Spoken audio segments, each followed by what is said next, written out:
keep in his hand. I like to not look at my hand until I see if my opponent made a decision, just because affects our minds of play.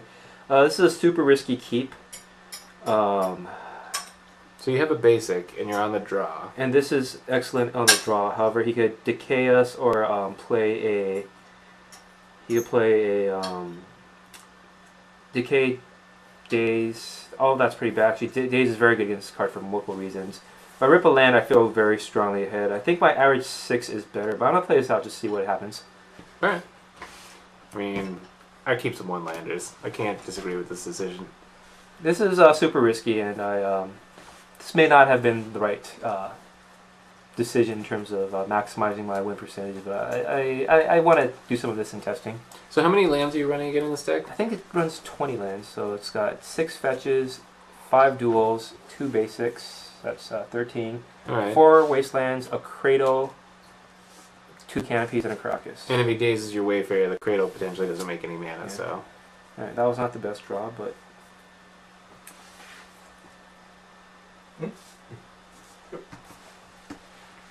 Alright. A lot of people don't realize how threatening this card is, so hopefully he lets that slide, but I'm not super... I'm not expecting too much out of this. Yeah, I feel like I've seen a number of people laugh when they see Weathered Wayfarer hit the field, so I was going to be surprised if it was a dazed target. Thank God he's in the Cone of Silence.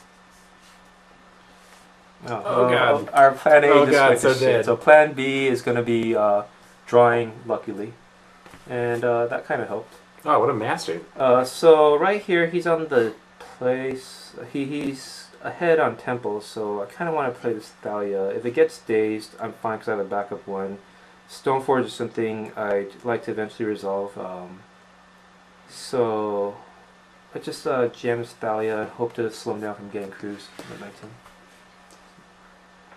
Or at 19.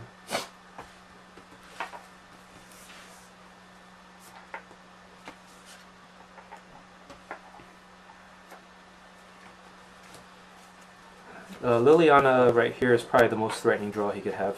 Well, you can't play Liliana because you have a Thalia. Oh, that's, yeah, good point. Not even good. It's one of the strengths of this deck is it is pretty much unaffected by Thalia or Teeg, which is great, and you forget how much it might burden your opponent. This draw is a lot less disruptive to Treasure Cruise, though. Yeah. I mean, I guess he can't really cantrip a bunch because of Thalia, but... I wish this was a Savannah because then it helps with the Scryb Ranger, but I might just have to play as is. And I ripped well.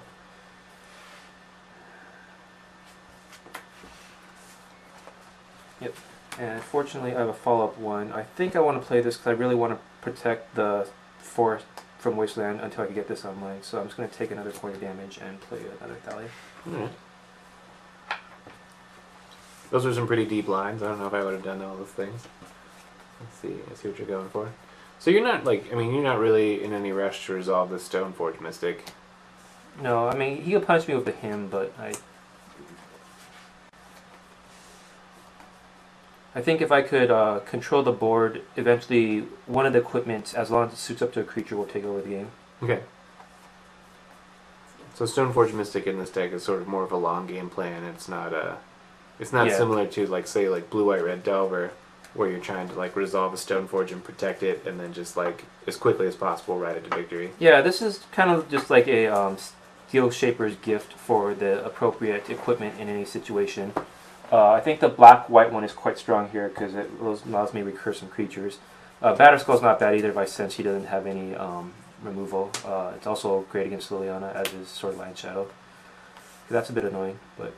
Oh, unexpected. I don't want to draw lands here, and he can't stifle me, so I'm just going to go ahead and fetch up a... Let's get a Bayou. 17. Some cut. Move my turn. Drop. Chris is pretty busy singing along on the Cone of Silence, so... So he might be able to daze me, but I really want to get a second land out of here, so let's send in Thalia. And then play a Scryb Ranger just so we get an extra mana. And then, now this is vulnerable to daze, but I have a follow-up one, so. It's going off over here. Yeah, we got a reader. I can't tell you how many times I've read Scryb Ranger while playing Shawn. Every time I'm just like, I need to read that again.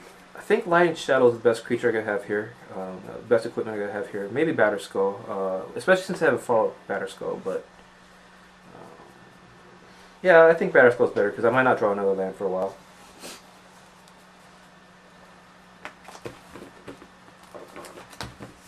It feels like if he plays like a True Name Nemesis or something like that, suiting up the Scryb Ranger with Batterskull's pretty good. Eventually I'd like to get there. I think if he has a True Name, I'd actually really like to get one of the swords online.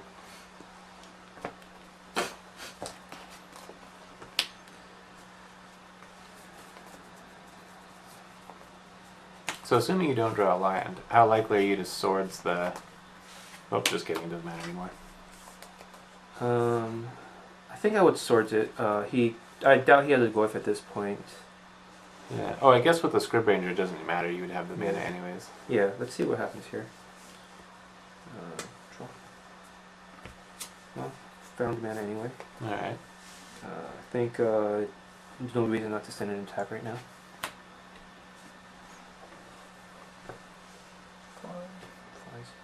Does everything. And he cannot play Daze, so I'm just going to go ahead and swords that.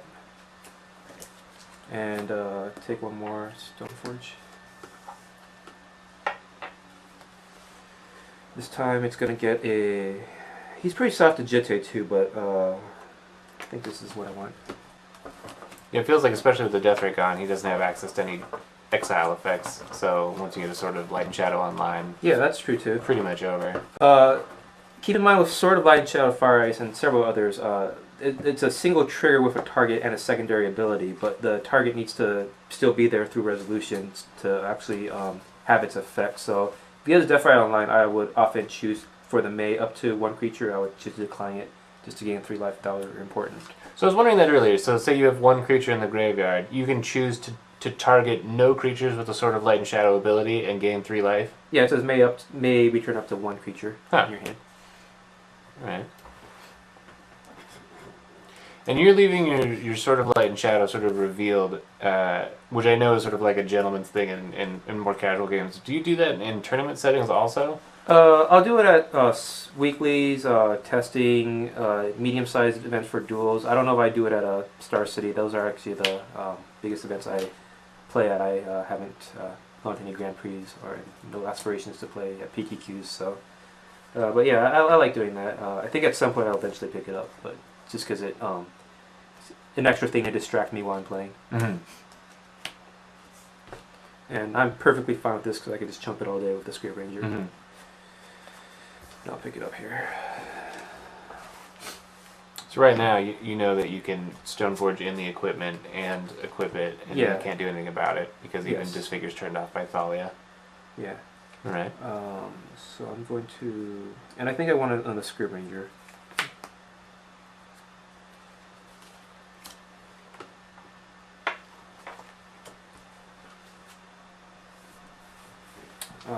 I couldn't actually play this off of by bouncing the Scryb Ranger, so that was a mistake.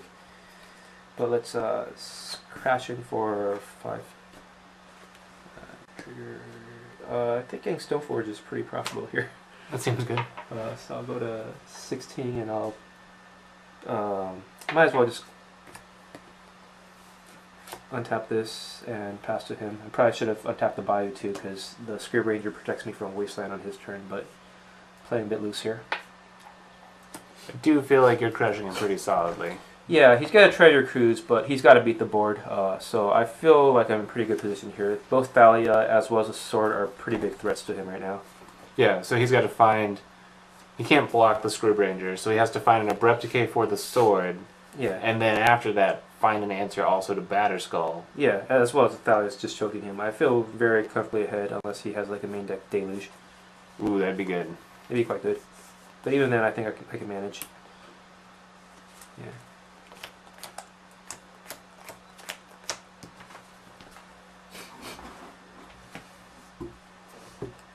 interesting note, with the rules changes regarding Delve, you could actually pay just 1 blue for Thalia if you, 1 blue for Treasure Cruise if you delve 8 through Thalia.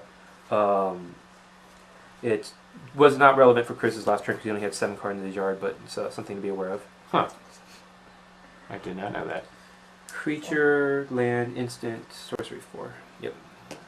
So it kind of works the same as like if you play engineered explosives with a Thalia on board and you accidentally spend an extra color for it or something like that.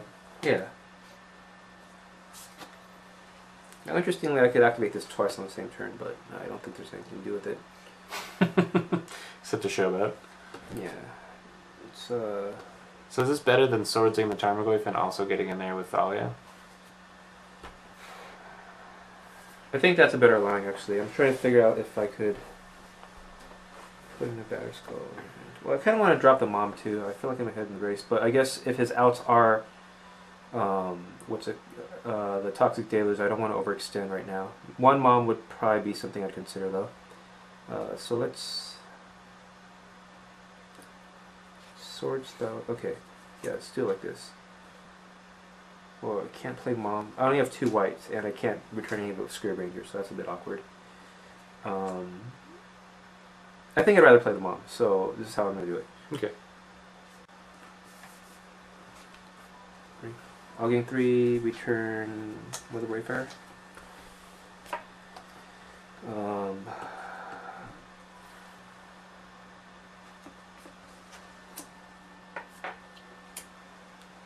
And I guess there's...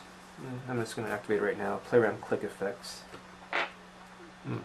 That seems much more likely than main deck Deluge. Yeah, and then I picked this up to untap that. And I wanted to main phase it just so I could get an extra land open. But sorry, untap this without setting myself back in Temple. So you're at 18 life now? Yeah. It looks like 18. Alright, so you're not in any immediate danger from Tarmogoyf racing you. And nope. Next turn you untap with Mom, so that's looking pretty good. Yeah, and I can even equip this to the Scryb Ranger. Oh yeah. Scryb Ranger's so ridiculous. It's quite good in this deck. I think it's not like exactly a format defining staple, but when you build around a deck like this that takes advantage of being land light for Weathered Wayfarer and has a lot of untapped effects, it's quite good. In fact, if I had a Savannah instead of this or that, it would be even more ridiculous. That's right.